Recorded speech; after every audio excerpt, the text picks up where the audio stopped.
সালাম আলাইকুম, কেমন আছেন সবাই? কানাডার নিত্য নতুন বিভিন্ন আপডেট নিয়ে আপনাদের সাথেই থাকার চেষ্টা করি। তার ধারাবাহিকতায় আজকে আমরা গুরুত্বপূর্ণ একটি রুলস কানাডা গভর্নমেন্ট চালু করেছে। সেটা অনেকের জন্যই গুরুত্বপূর্ণ, বিশেষ করে যারা কানাডাতে পিআর হতে পারেননি কিন্তু পিআর হওয়ার স্বপ্ন দেখছেন, ওয়ার্কার হিসেবে কানাডাতে আছেন। ওয়ার্ক পারমিট একবার এক্সপায়ার হয়ে গেলে নতুন করে রিনিউ করতে যাবেন, আবার অনেকে নতুন করে ওয়ার্ক পারমিট আবেদন করবেন। এই ধরনের ব্যক্তি যারা আছেন তাদের সবার জন্যই মূলত আজকের আলোচনাটি। কানাডা এবং কানাডার বাইরে যেখান থেকে কানাডার ফরেন ওয়ার্কার হিসেবে ফরেন ওয়ার্কার প্রোগ্রামে আবেদন করতে চান, সবার জন্যই আজকের তথ্যগুলো কাজে আসবে।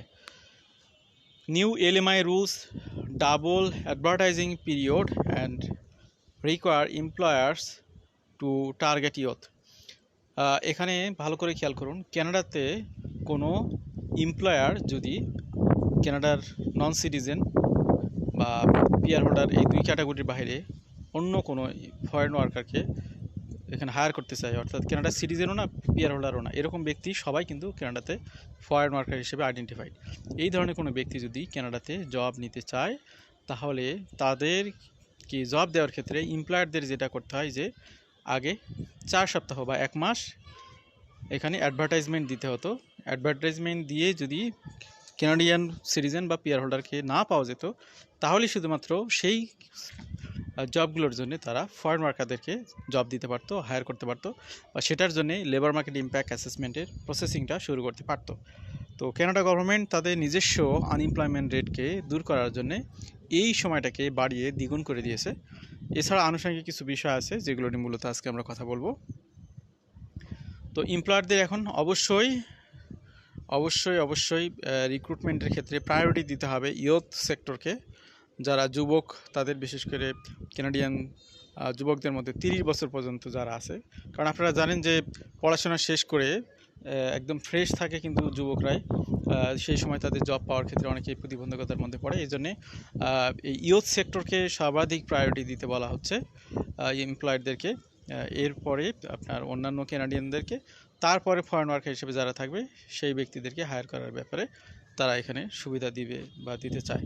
তো 1 এপ্রিল থেকে মূলত এই সিস্টেমটাকে একটু ঢেলে সাজানো হয়েছে। যে সমস্ত এমপ্লয়াররা লেবার মার্কেট ইম্প্যাক্ট অ্যাসেসমেন্টের জন্য লো ইজ স্ট্রিমে বিশেষ করে foreign worker temporary foreign worker প্রোগ্রামে আবেদন করতে চান, অ্যাডভার্টাইজমেন্ট দিতে চান, তাদের জন্যে কমপক্ষে 8 সপ্তাহ ধরে এই বিজ্ঞাপনগুলো দিতে হবে। 8 সপ্তাহ মিনস 2 মাস। তো advertising period doubles from 4 weeks two 8, যেটা আপনারা ইতিমধ্যে শুনলেন, এটা 1 এপ্রিল থেকে কার্যকারী হয়ে গেছে। Further details on LMI requirements, the advertisement must still occur within the 3 months before the LMI application is submitted. তো যে সময় আপনি এলএমআই অ্যাপ্লিকেশন সাবমিট করবেন তার 3 মাস আগেই এই অ্যাডভার্টাইজমেন্টের কাজগুলো শেষ করতে হবে। At least one of the 3 required recruitment activities must also remain ongoing until ESDC issues a positive or negative LMI decision. অর্থাৎ এখানে 3টা রিক্রুটমেন্ট অ্যাক্টিভিটিসের মধ্যে কমপক্ষে একটি রিক্রুটমেন্ট অ্যাক্টিভিটিস আপনাকে চালাতে হবে, তার আগে আপনি এলএমআই প্রসেসের জন্য আবেদন করতে পারবেন না। For employers, the longer advertising window means more lead time is needed before an LMI application can be filed. Employers who are planning to hire through the low wage stream must now factor this extended timeline into their recruitment planning. Further details of new LMI requirement. Under the updated minimum recruitment requirements for low wages LMI applications, employer must now also demonstrate recruitment efforts to reach and encourage youth to apply for the job. According to SDC, this is to ensure that youth are provided with every opportunity to obtain employment. This is separate from existing requirement to target unprecedented groups including vulnerable youth through 2 additional recruitment methods. তো আশা করি বিষয়গুলো আপনাদের সামনে খোলাসা হয়ে গেছে। While ESDC does not have a formally published definition of the youth, তো এখানে আমি একটু আগেই বললাম আপনাদেরকে যে 15 থেকে 30 বছর এই এজের যে রেঞ্জের যারা রয়েছে তাদের মধ্যে অ্যাকচুয়ালি আনএমপ্লয়মেন্ট সংখ্যাটা বেশি এবং তাদেরকে প্রায়োরিটি দেওয়ার ক্ষেত্রে বিশেষভাবে জোর তাগিদ দেওয়া হয়েছে। To meet this requirement employers can take steps such as, employer এখন কী কী পদক্ষেপ নেবে? Posting on job banks, youth section and youth specific job boards, working with school or colleges, participating in youth employment programs, using other platform popular with youth. মোট কথা কানাডাতে যারা এই যুবক বয়সে রয়েছেন, তো এটা ইয়ুথদের ক্ষেত্রে যদি তারা ফরেন ইয়ুথ যারা কানাডাতে ইন্টারন্যাশনাল স্টুডেন্ট হিসেবে আছে, তারাও এখানে আশা করা যায় সুযোগ পাবে। How USDC will assess youth outreach?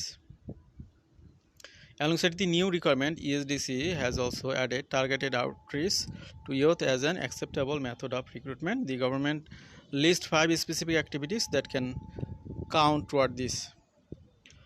এখানে দেখুন, youth focused job advertisement, post job vacancies of youth oriented platforms such as job bank, youth section, provincial or territorial youth employment programs or post-secondary career center.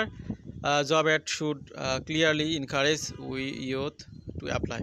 তো ইয়ুথদেরকে সুযোগ সুবিধা দেওয়ার জন্য মূলত এই youth focused job advertisement দিতে হবে। 2 নম্বর ইস্যু হলো collaboration with educational institution, partner with high school, college, universities to reach student and recent graduates through co-op placement, internship, career fair or on-campus recruitment. Participation in recognized youth employment programs. Take part in government supported programs such as Canada Summer Job or equivalent regional programs that connect employers with youth. তো এরপরে যে বিষয়গুলো রয়েছে, community and non profit engagement, promote job vacancies through local community centres, youth organisations and unemployment support agencies that work with youth job seekers. এরপরে সর্বশেষ রয়েছে digital and social media outreach, advertise job opportunities on platform popular with youth to reach a wider pool of potential candidates. তো youth জেনারেশনের জন্য ব্যাপক উদ্যোগ নিয়েছে Canada government, তারই একটি প্রতিফলন আমরা দেখতে পেলাম এই সব ডুইং অ্যান্ড ডানের মধ্যে। Context to the temporary foreign worker program and youth employment. তো টেম্পোরারি ফরেন ওয়ার্কার প্রোগ্রামের ক্ষেত্রে এলএমআই বেস ওয়ার্ক পারমিট প্রসেসের জন্যে এখানে ইউজুয়ালি যেটা করতে হয় যে কানাডিয়ানদের জন্য সিরিজ এবং পিআর হোল্ডারদেরকেই প্রথমে আগে সুযোগ দিতে হয়। এটা আপনি শুরুতেই বলেছি, এটা নিয়ে কথা নতুন করে কথা বাড়াতে যাচ্ছে না। এখানে আগের কিছু হিস্ট্রি দিয়ে রয়েছে। সেপ্টেম্বর 25-এ এখানে কনজারভেটিভ পার্টি লিডার পিয়েরে পলিভিরে তিনি এখানে ফরেন ওয়ার্কার প্রোগ্রামগুলোকে মানে একদম শেষ করতে বলছিলেন। প্রাইম মিনিস্টার মার্ক কার্নি সেটা করে নাই সেভাবে, তবে একটা রিফর্মের তিনি আভাস দিয়েছিলেন। তার ধারাবাহিকতাতেই মূলত এই পরিবর্তনগুলো আসতেছে। তো আমরা আলোচনা শেষ করব। Employer groups meanwhile continue to push for the program continuation. Industry leaders in the sector like agriculture, construction and trucking have argued that the temporary foreign worker program remains necessary to address labor shortages that cannot be filled domestically, particularly in regions with low unemployment. The new requirement in effect from April 1st, 2026 are part of a broader set of measures ESDC has introduced over the past 2 years to tighten the temporary foreign worker program. This includes a moratorium of low-wage LMI processing in census metropolitan areas with unemployment rate 6% or higher. তো যে সমস্ত এলাকাতে unemployment rate 6%-এর উপরে সেখানে কিন্তু এখন লো edges category LMI process বন্ধ আছে। The introduction of the mandatory direct apply feature on job bank and a reduction to the cap on low age temporary foreign worker employers can hire at a single work location. তো আমরা আলোচনার শেষ প্রান্তে চলে এসেছি। অগোছালো আলোচনায় যারা ছিলেন সাথে, ভালো থাকবেন সবাই। আল্লাহ হাফেজ, সালামু আলাইকুম।